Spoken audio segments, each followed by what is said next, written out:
All right, everyone, welcome. Today, we're diving into Mark B. Matthews' False Authority and the True Believer. Now, this book, it isn't just theory. It's this raw, incredibly personal story from a guy who lived on the absolute extremes of belief and then documented his entire journey out. For our book club, I think this is a really powerful look at the psychology that drives fanaticism and, more importantly, the path toward a more genuine, authentic faith. Matthews kicks the whole thing off with this quote from the philosopher Eric Hoffer, and honestly, it just perfectly sets the stage. Right away, it kind of forces you to look inward, to think about your own self-deceptions before you even start looking at the world around you. And that really is the core question of the whole book, isn't it? It takes that big philosophical idea and makes it intensely personal. The argument is that our own misery, and maybe even our ability to cause harm, is tied directly to the stories we tell ourselves. So let's dive in. Here's the journey we're going to take, following the author's path.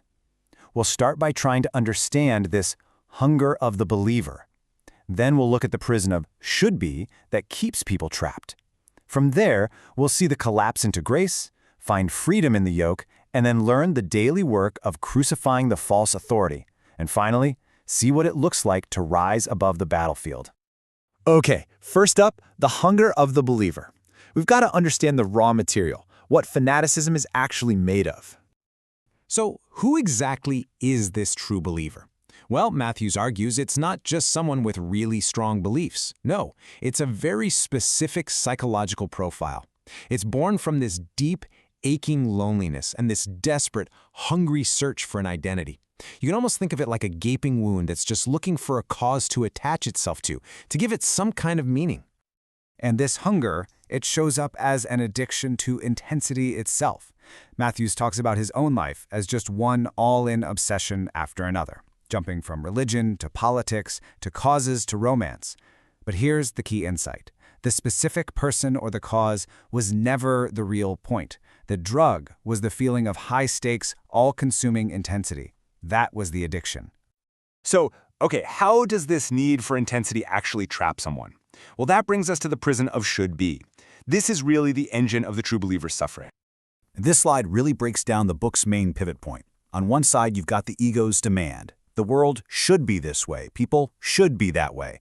It's a constant resistance to reality, and it just breeds anger and suffering. But the path to freedom, he says, is this subtle shift to ought to.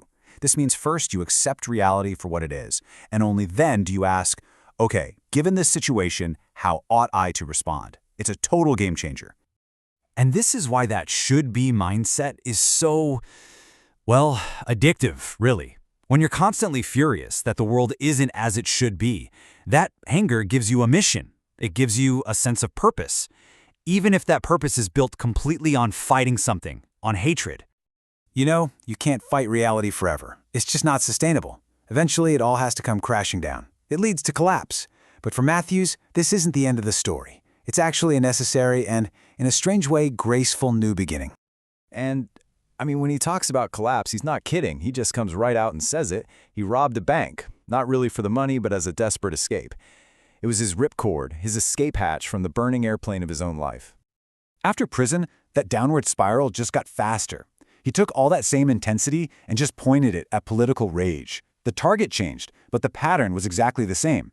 And it led to this moment of just total self-destruction.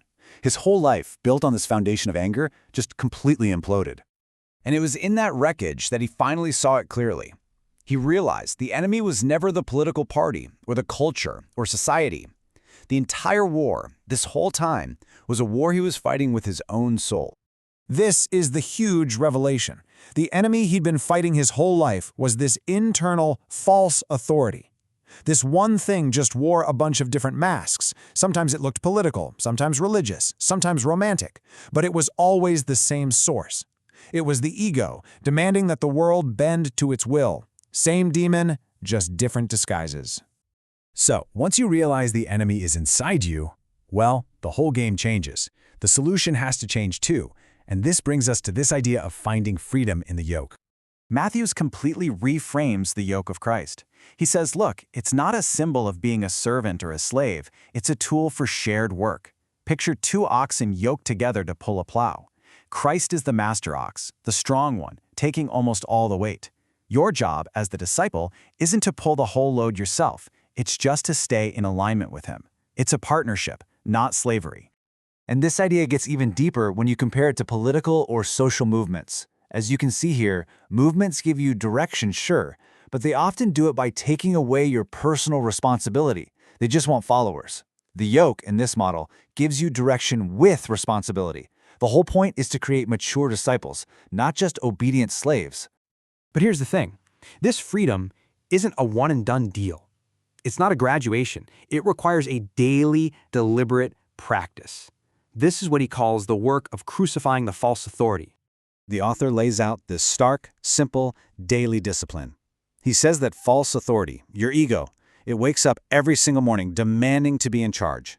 And the disciple's job is laid out right here. Find it, drag it to the cross, crucify it, and then get up and do it all over again tomorrow, every single day. And this is such a radical way to look at it. The cross isn't just a piece of jewelry. It's not some poetic metaphor for having a hard time. In this context, it is a tool. It's an execution device used for one specific purpose: the daily death of the ego. So what happens when you do this every day? What's the payoff? It's a complete shift in how you see everything. You move from being a soldier down in the mud of the battlefield to being an observer, watching from above. You go from fanatic to mystic. Matthews gives us this really useful model. Think of it like a psychological pyramid. He says most of us spend our entire lives trapped on the bottom floor, just bouncing back and forth between two corners: the skeptic who's eaten up by doubt, and the believer who clings blindly to certainty. And here is the way out. Above that whole battlefield of belief versus doubt, there's a third point at the top of the pyramid: the mystic, the peaceful observer. This isn't about finding a happy medium between the two. It's about rising above them, transcending the conflict entirely, because you see that the conflict itself is the trap. You're still engaged with the world, but you are no longer enslaved by its outcomes. And the book leaves us with this challenge. It suggests that all these endless battles we fight for the world are maybe just a distraction from the one battle that truly matters. The real war, the real victory, is internal.